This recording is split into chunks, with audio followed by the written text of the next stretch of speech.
1학년 학생 여러분들 안녕하십니까? 한국사 3차 시간이 되었습니다. 자, 저번 시간까지 우리가 청동기의 생활까지, 청동기 시대의 생활까지 살펴봤고요. 오늘은 철기 시대로 넘어왔습니다. 자, 3차 시 철기 시대부터 먼저 살펴보도록 하겠습니다. 자, 우리나라의 철기 시대의 생활인데요. 우리나라의 철기는 기원전 5세기경에 한반도에 철기가 보급되었다라고 이야기하고 있고요. 철기는 청동에 비해서 굉장히 흔했고, 자, 그래서 청동은 귀했기 때문에 제사용 도구나 아니면 장신구나 무기 정도로만 사용이 되어졌는데, 철기는 굉장히 흔했기 때문에 일상생활용품이나 아니면 농기구 이런 것들로까지도 사용이 될 수가 있었습니다. 자, 그래서 철기가 보급되어지면서 철제 농기구와 또 무기 이런 것들이 보급되어졌다라고 이야기하고 있습니다. 자, 철제 농기구부터 먼저 볼게요. 철제 농기구가 보급되어지면서 어떤 변화들이 생겼을까? 그 전에 청동기 시대의 농기구는 돌로 만든, 간섭기로 만든 농기구를 사용했잖아요. 간섭기로 만든 그러한 농기구를 사용하다가 날카롭고 굉장히 단단한 그런 철로 만든 농기구가 사용되어지면서 땅을 더욱더 깊이 갈 수 있게 됐고, 그러면서 농업 생산력은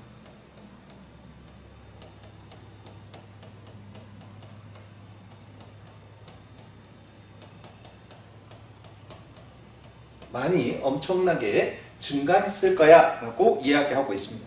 당연히 농업 생산력이 증가하다 보니까 먹고 사는 문제가 어느 정도 해결되다 보니까 당연히 인구도 청동기 시대에 비해서 훨씬 더 많이 늘어나게 되겠죠.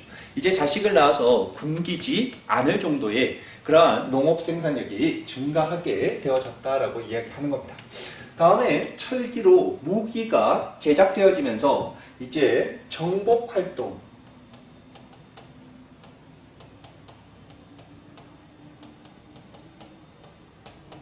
더욱더 활발하게 전개된다. 이 얘기는 다시 말해서 나라 간의 전쟁이 더욱더 심해진다라는 것을 얘기하고 있네요. 그렇죠?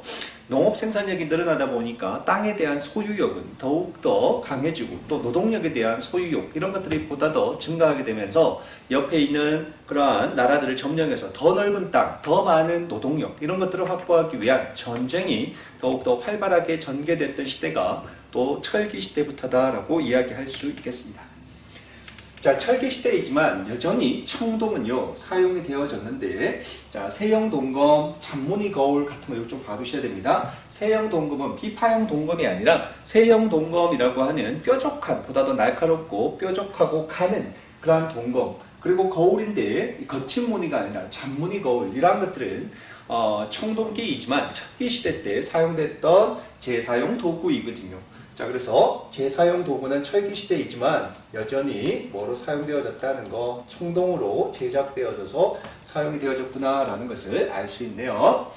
자, 다음에 한반도에 독자적인 청동기 문화가 나타났다. 그러니까 뭐 세형 동검 이런 것들을 보면 중국과는 다른, 또 다른 우리 한반도만의 독자적인 청동기 문화가 발달했다라는 것을 보여주는 거고요. 다음에 청동기 시대 때는요, 우리나라의 명도전, 반량전, 오수전 같은 화폐들이 우리나라에 등장하게 되는데요. 이 화폐들은요 다 우리나라에서 제작된 화폐가 아니라 중국에서 만들어진 화폐거든요. 춘추전국 시대 때의 화폐고요. 다음에 반량전은 진나라 때의 화폐고요. 오수전 같은 화폐는 한나라 때의 화폐인데, 왜 이러한 중국의 화폐가 우리나라에서 발견되어지냐? 그것은 우리나라와 중국 간의 교역이 그만큼 어떻게 됐다는 걸 알 수 있습니까? 활발하게 전개됐구나라는 것을 알 수 있네요. 그렇죠? 그래서 중국 화폐다 우리나라에 등장하는 것은 철기 시대부터 중국과의 거래가 이루어졌구나라는 것을 알 수 있다라는 거고요. 다음에 우리나라 경남의 다호리, 창원 다호리 유적지에서 무엇이 발견되어졌냐면요, 붓이 발견되어졌거든요. 그러니까 이 붓은 용도가 뭐겠습니까? 글자를 쓰는 붓이 발견됐다는 얘기입니다. 글자를 쓰는 붓이 발견됐다는 얘기는 벌써 이때 뭘 쓰고 있었다는 걸 알 수 있어요. 우리나라 문자를 사용하고 있었구나라고 하는 그러한 증거가 되는 거잖아요. 그래서 붓이 발견됐다는 얘기는 철기 시대 때부터 벌써 한자가 사용되었구나라는 것을 증명하는 대표적인 유물이 경남 창원 다호리 유적지에서 발견된 붓입니다.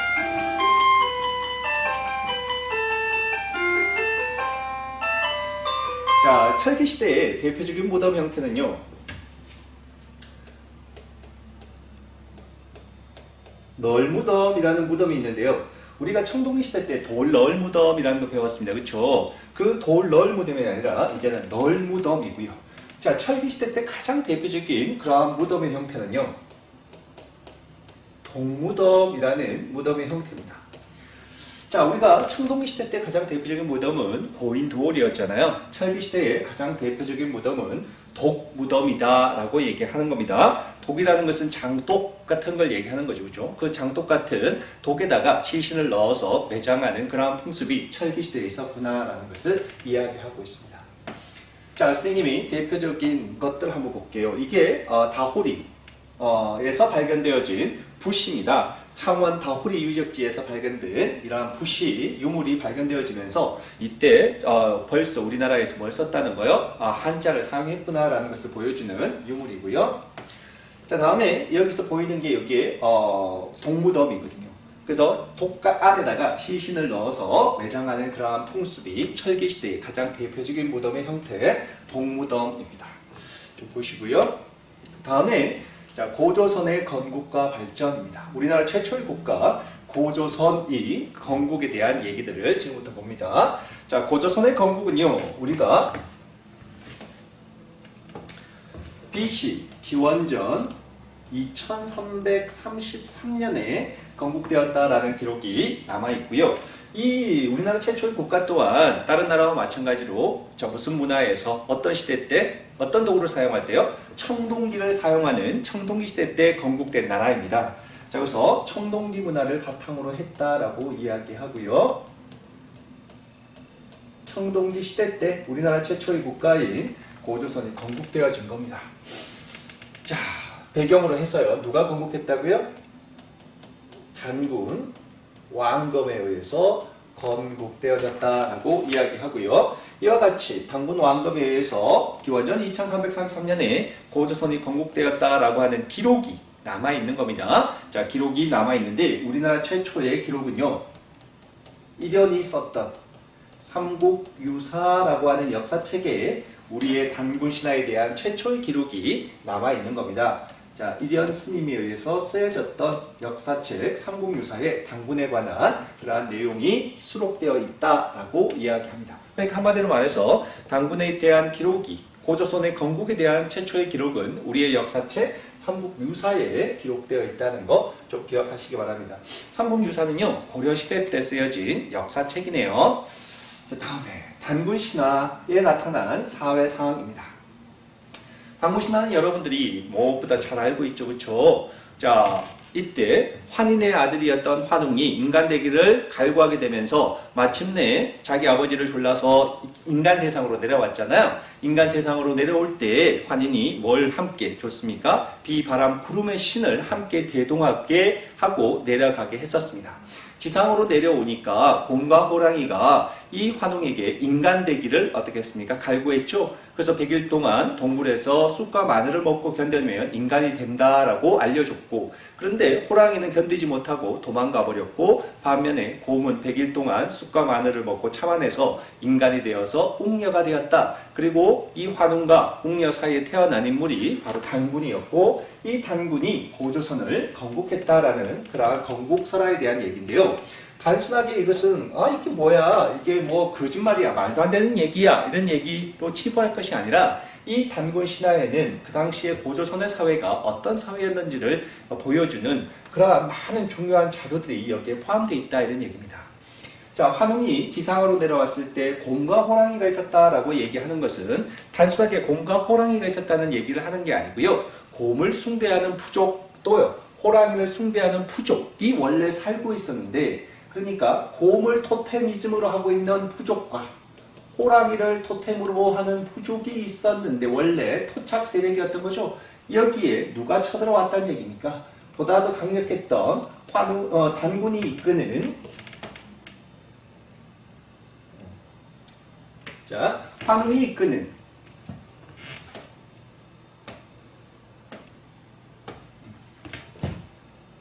환웅이 이끄는 부족이 쳐들어왔는데 호랑이 부족은 끝까지 저항했고 반면에 곰 부족은 흡수되어지면서 이 세 부족이 환웅이 이끄는 부족, 곰을 토템으로 숭배하는 부족, 호랑이를 토템으로 숭배하는 부족이 합쳐져서 마침내 뭐가 됐다는요?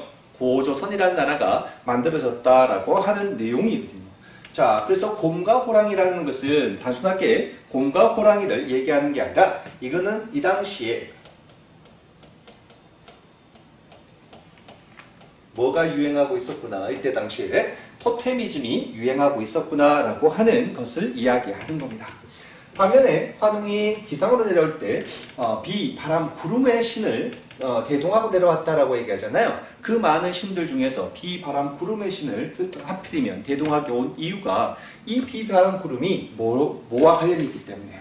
농사와 직접적으로 연관되는 신들이잖아요. 그래 당시에 이 충동시대 때 그만큼 농업을 중시했구나, 농경이 그만큼 중요했구나 라고 하는 것을 알려주는 또 하나의 증거이다 라고 얘기합니다. 그래서 이 당시의 사회가 농경 사회였구나 라는 것을 이야기하는 거고요.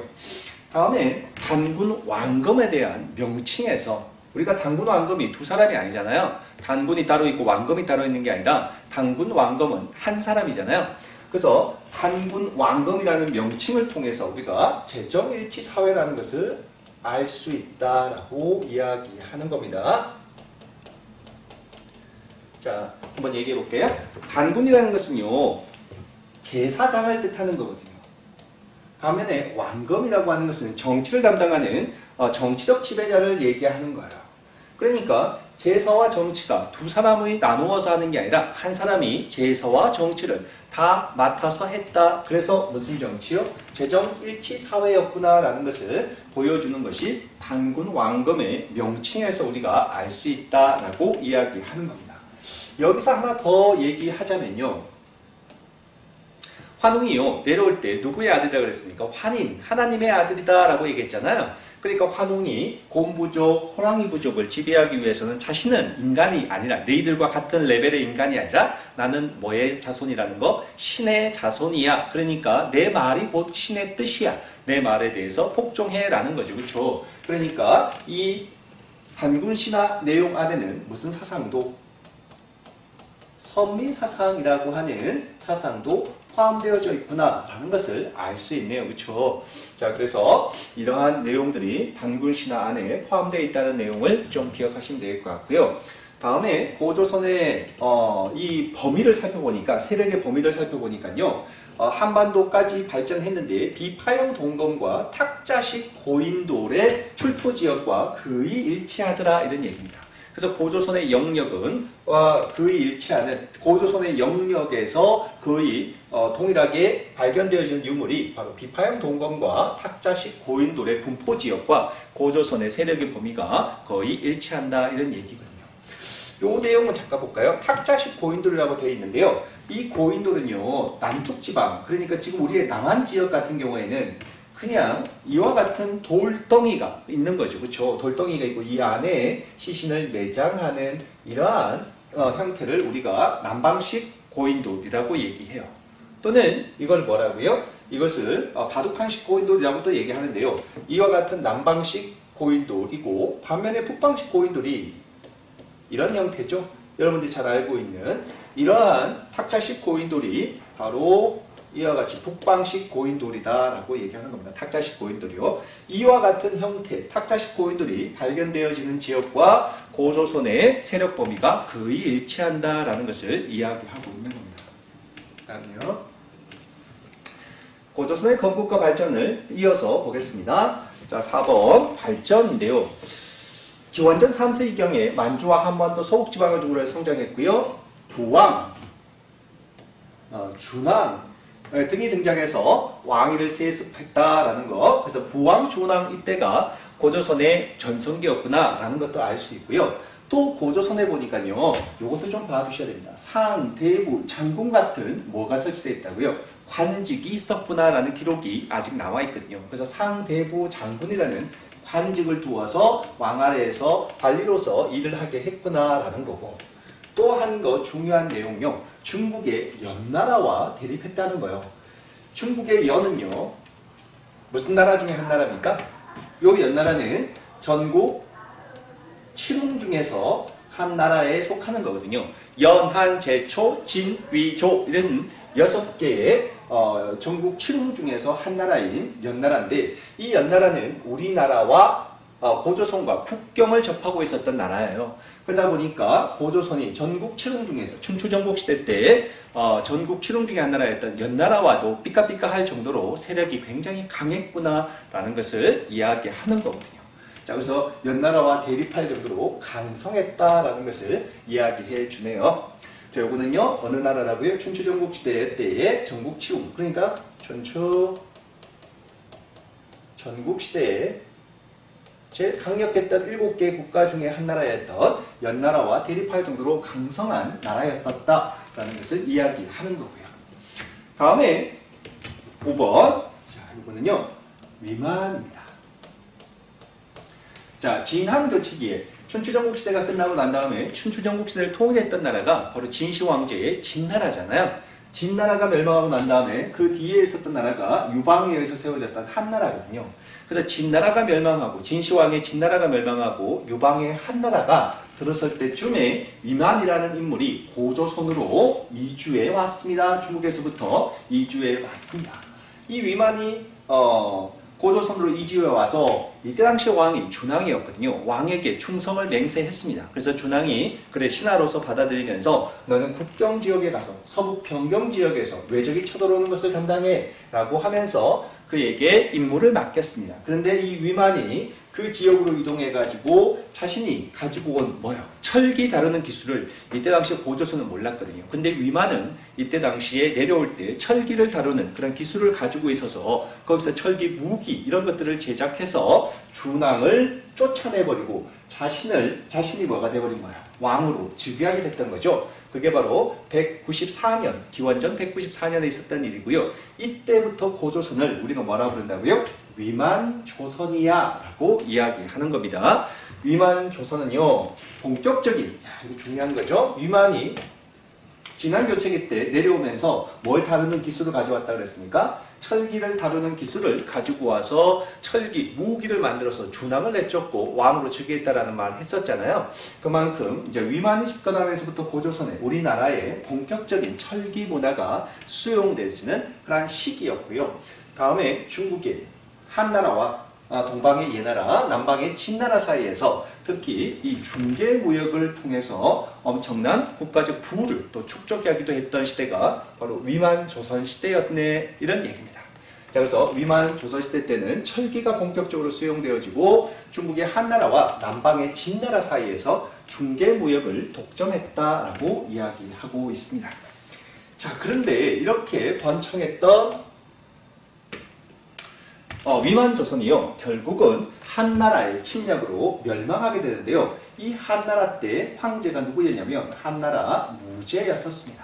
한나라 무제가 위만조선을 쳐들어와서 결국은 위만조선의 수도였던 왕검성을 함락했습니다. 이때 고조선이 이때 당시에 이 한나라가 쳐들어온 가장 큰 이유는 우리가 크게 두 가지를 얘기하는데요. 이 위만조선이 북방에 있는 흉노족과 결합해서 한나라를 공격할 것이라는 그러한 위협감이 있었고요. 이거보다 또 더 중요한 하나의 원인은 바로 이때 당시에 이거였습니다. 중국의 한나라와 진나라 사이에서 교역을 하는데 그 사이에서 중개무역을 통해서 엄청난 부를 축적하다 보니까 이 한나라 입장에서 봤을 때는 당연히 중간에서 어떤 나라, 위만조선을 빼고 진나라와 직접적인 교역을 하기를 원했는데 그랬는데 이 위만조선이 중간에 껴서 중개무역을 통해서 엄청난 부를 축적하다 보니까 거기에 대한 또 불만 이런 것들로 인해서 결국은 한나라 무제가 쳐들어갔다라고 이야기하고 있습니다. 다시 한번 정리해 볼게요. 자, 첫 번째 이유는 뭐가요? 흉노요. 흉노와 누가요? 위안조선이 손을 잡고 한나라를 공격할 거야 라고 하는 그런 위협감 한 가지. 다음에 또 한나라가 진나라와 직접적인 무역을 할 수 없게끔 또 누가 위안조선이 중간에서 중개무역을 통해서 막대한 부를 축적했다는 거. 이 두 가지가 원인이 돼서 마침내 한무제가 고조선을 쳐들어왔고 고조선의 수도였던 왕검성이 108년에 기원전 108년에 마침내 함락되고 말았습니다. 그래서 그 고조선의 땅을 여기다가 한나라의 뭘 설치했다는 얘기입니까? 4개의 군을 설치했습니다. 4개의 군을 설치해서 한나라가 직접 고조선을 통치하는 그러한 시대가 되어졌던 거죠. 그러니까 고조선은 한마디로 말해서 한나라의 직접적인 그러한 지배를 받게 되어졌습니다. 이 한 사군을 우리가 이렇게 얘기해요. 낙랑, 임둔, 진번, 현도라고 부르는 4개의 도를 설치해서 이 한나라의 지배를 받게 되었다라고 이야기하고 있습니다. 다음에 고조선은요, 최초의 국가인 고조선에도 법이 있었는데요. 이 법의 조항이 바로 8개의 법 조항이 있었는데요. 그래서 고조선의 법을 우리가 무슨 법? 8조법이라고 이야기하고 있습니다. 지금 이 8조법은요, 말 그대로 8개의 조항의 법이지만 지금 현재 남아있는 법 조항은 몇 개밖에 남아있지 않다고요? 3개 조항의 법만 남아있고요. 나머지 법 조항은 지금 전해지지 않습니다. 3개 조항의 내용을 먼저 살펴볼게요. 살인한 자는, 타인을 살인한 자는 그 자신도 어떻게 한다는 얘기입니까? 사형시킨다 이런 얘기입니다. 그만큼 남의 목숨을 죽인 자는 그 자신의 목숨도 앗아가겠다는 얘기죠. 그만큼 타인에 대한 목숨을 충시했다 이런 얘기인데요. 그거는 생명을 굉장히 중요하게 생각하는 그러한 생명 중시 사상에 포함되어 있다. 그러면 왜 이 당시에는 사람의 목숨, 생명이 굉장히 중요했냐? 그것은 그만큼 생명이라는 것은 하나의 노동력이었기 때문에 그렇다는 얘기죠. 이 당시에는 농업에서 제일 중요한 것이 토지와 함께 뭐 했겠습니까? 노동력이었겠잖아요. 그래서 사람을 죽인다는 얘기는 노동력 하나를 앗아간다는 얘기니까 그만큼 생명을 중시한다는 얘기는 또 노동력을 그만큼 중요하게 생각했던 농업사회였구나 라는 것을 이야기하는 거고요. 다음에 남에게 상처를 입힌 자는 곡물로서 배상하겠다라고 얘기하고 있는 겁니다. 이제는 화폐나 이런 게 아니라 곡물로서 배상하겠다는 얘기는 이 당시가 무슨 사회였구나, 농업사회였구나 라는 것을 알 수 있게 해주는 또 하나의 단서이고요. 절도자들은 어떻게 남의 물건을 훔친 절도자들은 노비로 삼았다. 자기가 노비에서 벗어나기 위해서는 50만 양의 벌금을 내야 돼 이런 얘기하고 있는 거거든요. 여기서 노비라고 하는 뭐가 발생했다는 거 알 수 있어요. 계급이라는 거 발생했다는 거 알 수 있고요. 또 하나는 남의 물건을 훔친다는 것은 네 것 내 것에 대한 개념이 생겼다는 얘기죠. 네 것 내 것의 사유재산의 개념이 벌써 발생했구나라는 것을 이야기하고요. 또 하나 노비라고 하는 뭐도 계급도 발생했구나라는 것을 알 수 있는 그러한 내용이네요. 그렇죠? 그래서 우리가 8조법을 통해서 많은 내용들, 이 당시의 사회가 고조선 사회가 어떤 사회였는지를 알 수 있는 많은 단서들을 여기서 찾을 수 있다라는 것을 알 수 있고요. 다음에 한나라의 지배를 받으면서 한사군에 포함되어지면서 한군연이 설치된 이후에 법조항이 60여 개 조항으로 늘어났다. 원래는 한나라의 지배를 받지 않을 때 고조선이 독자적인 나라로 형성하고 있을 때는 8개 조항의 법밖에 없었는데 한의 지배를 받았을 때는 법의 조항이 60여 개로 늘어났다는 얘기는 그만큼 사람들 살기에 어려움이 많았다. 그만큼 뭐란 얘기입니까? 범죄도 많이 일어나고 사회가 혼란스럽고 그래서 법 조항이 더욱더 많이 늘어났다라는 것을 얘기하고 있는 거네요. 그만큼 살기가 좋아졌다는 얘기겠습니까? 각박해졌다는 얘기일까요? 각박해졌다라는 것을 이야기하고 있네요. 자, 다음에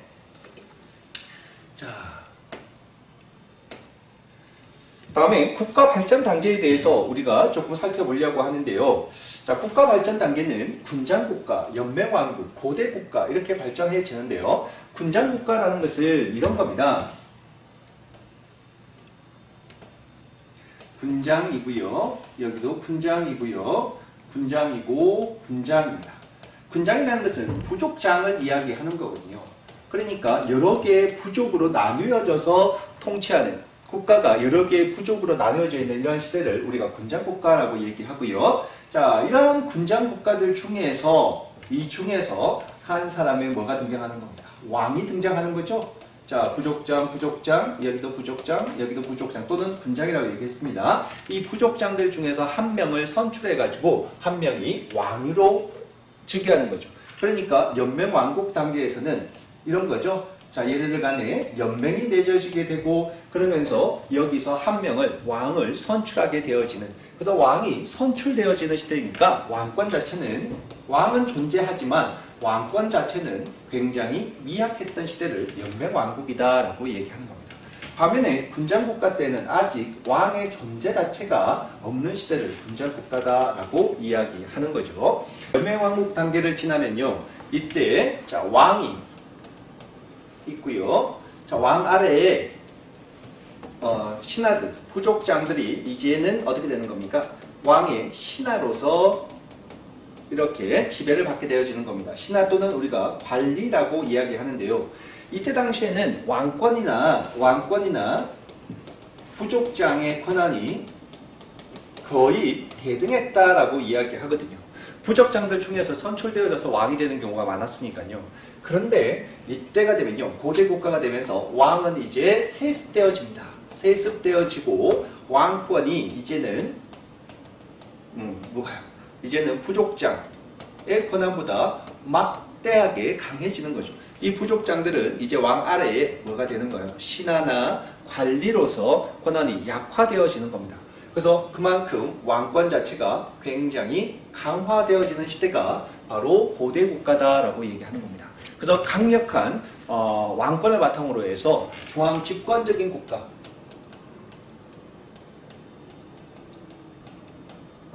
중앙 집권 국가가 형성되어지는 시대가 바로 고대 국가 단계다라고 얘기하고요. 이러한 고대 국가는요, 우리의 삼국시대를 우리가 흔히 고대 국가라고 시초로 거느고 있다, 이렇게 얘기할 수 있겠습니다. 자, 다음요. 자, 오늘 이렇게 다 보기는 좀 힘들 것 같고요. 선생님이 좀 먼저 살펴보고 넘어가도록 하겠습니다. 좀 몇 개만이라도 살펴보겠습니다. 자, 여러 나라의 성장으로 나와 있는데요. 고조선에 이어서 우리나라에는 어떤 나라들이 있었는가라고 얘기하는데, 고조선 뒤를 이어서 등장한 국가들이 여기 지도에 표시되어 있습니다. 제목이 여러 나라의 성장이라고 얘기하는데요. 고조선은 우리가 청동기 시대 때 나라였었잖아요. 그런데 고조선 뒤후에 등장했던 이런 나라들은요, 철기 시대 때 등장한 나라예요. 그래서 이런 여러 나라들을 우리가 흔히 이렇게 얘기하기도 해요. 초기, 철기 국가들이다라고 이야기하고 있습니다. 그래서 초기 철기 국가에는 어떤 나라들이 있는지 한번 볼게요. 맨 위쪽부터 보겠습니다. 자, 부여라는 나라가 있네요. 그렇죠? 자, 만주의 숭화강 유역에 부여라는 나라가 있고요. 다음에 자, 압록강 유역에 졸본 지역을 중심으로 해서 고구려라는 나라가 있고요. 다음에 이 동해안가를 살펴보니까 자, 옥저와 동해라고 하는 초기 철기 국가들이 있고요. 다음에 남한 지역에 살펴보니까 마한, 진한, 변한이라고 하는 삼한이라고 하는 나라가 여기에 위치하고 있는 거죠. 자, 그래서 초기 철기 국가는 부여, 고구려, 옥저, 동해, 마한, 진한, 변한을 통칭하는 삼한이라고 하는 나라가 포진하고 있네요. 그렇죠? 자, 이런 국가들을 우리가 뭐라 부른다고요? 초기 철기 국가들이다라고 이야기하고 있습니다. 자, 이 국가 중에서 오늘은요, 부여 정도 보고 넘어가면 좋을 것 같습니다. 자, 부여는요, 5개 부족의 연맹체다라고 얘기하고 있습니다. 5개 부족이라는 것은 이런 부족이다라는 거죠. 그렇죠? 부족이 5개가 있었고, 이 5개 국가들 중에서 각각 다 뭘 맺고 있었구나? 연맹을 형성하고 있었구나. 그러니까 이 국가 발전 단계 중에서 어디에 포함되어진다? 연맹왕국에 포함되어지는구나 라는 걸 알 수 있어요. 자, 왕이 이렇게 있으면요, 자, 왕권은 미약했다. 당연히 왕권은 뭐와? 부족장의 권한과 군장의 권한과도 거의 대등할 정도로 왕권은 미약했다. 자, 이 부족장들에 의해서 어떻게 된다고요? 왕이 선출되어졌다라는 얘기입니다. 심지어는요, 가뭄이 들거나 홍수가 들거나 자연재해가 일어나면요, 이 부족장들이요, 왕이 덕이 없어서 이런 자연재해가 일어났다고 얘기하면서 마침내 왕을 죽여버리기도 할 정도로 왕권은 미약했다라고 이야기하고 있는 겁니다. 왕 아래의 부족장들을 뭐라고 얘기했냐면요, 가라고 얘기했습니다. 이 부여에서는요, 이 가들, 4개의 가가 있죠. 그렇죠? 4개의 가, 마가, 우가, 저가, 구가. 자, 마라는 것은 말 얘기하는 거죠. 우라는 것은 소를 얘기하는 거고요. 저라는 것은 돼지 저이거든요. 구라는 것은 개구이거든요. 자, 그래서 가축의 이름을 딴 그러한 부족장의 이름들이 있는 거잖아요. 이 부족장애들을 우리가 마가구가 저가구가라고 얘기하고요. 이 가들이 다스리는 지역은요, 왕이 간섭할 수가 없고 이 마가구가 저가구가들이 직접적으로 통치를 했던 겁니다. 자, 그러니까 쉽게 얘기하면 마가구가 저가구가의 권한이나 아니면 왕의 권한이 거의 대등할 정도의 권력을 가지고 있었다. 그만큼 왕권은 미약했다라고 얘기하는 거죠. 다음, 마가구가 저가구가가 다스렸던 그 지역의 땅을 우리가 뭐라 부르냐면요, 이렇게 불렀습니다. 사출도라고 불렀고요. 자, 왕은 사출도에 대해서 간섭하지 할 수가 없었다. 그러니까 마가 저가구가가 직접적으로 통치했던 지역을 사출도다라고 이야기하고 있습니다. 이 부여 지역은요, 우리가 살펴본 것처럼 만주 지역이기 때문에 벼농사나 이런 것들은 굉장히 어려웠겠죠. 그래서 밭농사에 농경과 다음에 목축을 함께 했던 그러한 지역이 바로 이 부여라는 나라의 또 특징이었고요. 이 부여라는 나라는요, 매년 12월이 되면요, 하늘의 제사를 지내는, 매년 12월에 제사를 지내는 제천 행사가 있었는데, 이 부여의 제천 행사를 영고라고 얘기해요. 영이라는 것은 맞이한다라는 거고요, 고라는 것은 북고이거든요. 그래서 북을 둥둥둥둥 치면서 하늘에 제사를 지내는 그러한 풍습이 있었다라고 이야기하고 있습니다. 자, 이때는 농사보다는 부여에서는 굉장히 중요했던 게 바로 뭐였냐면 목축이었겠잖아요. 자, 그래서 이때 당시에는 짐승을 사냥하고 제사를 지내는 그러한 행사들이 많이 행해졌었던 것이 부여의 제천 행사의 특징이다라고 얘기하고 있고요. 다음에 부여라는 나라의 또 다른 풍습은요, 자, 순장이라는 풍습이 있었습니다. 주인이 죽으면 그의 노비들과 또 그의 일상생활에 사용하던 껴묵거리를 함께 매장해주는 풍습이었는데, 이러한 풍습은요, 이 부여 사람들이 사후 세계를 인정했구나, 죽고 난 다음의 세상도 있구나 라는 것을 보여주는 풍습이에요. 주인이 죽고 나면 어떻게 되겠습니까? 주인이 죽고 난 다음에도 주인을 사후에도 끝까지 모셔 불편함이 없게, 이러한 순장의 풍습이 부여라는 나라에 있었고요. 다음에 자, 일책12법이라는 법이 있었는데요. 고조선의 법은 우리가 8조법이었잖아요. 그런데 부여의 법은요, 일책12법이라는 법인데, 하나를 훔치면 몇 배로 변상하는, 12배로 변상하는 일책12법이라고 하는 법이 부여에 있었습니다. 그러니까 12배로 변상하는 그런 법이었고요. 다음에 또 하나의 풍습이 우제전법이라는 법이 있었는데, 이때는 국가의 중요한 일을 이때 점을 쳐서 결정하는데요. 어떻게 점을 쳤냐면요, 이때 당시에 소를 죽여서 소의 발굽의 모양을 보고 이때 제사장이 점을 쳐서 국가의 중요한 일을 결정하는 우제전법이라고 하는 그런 법이 있었던 나라가 또한 부여라는 나라였었습니다. 자, 그래서 이러한 부여는요, 5세기 말에 결국은 어느 나라에 흡수되어진다고요? 5세기 말에 멸망하면서 5세기 말에 결국은 고구려에 흡수되어집니다. 말에 고구려에 흡수되어지는 나라가 바로 이 부여라는 나라였거든요.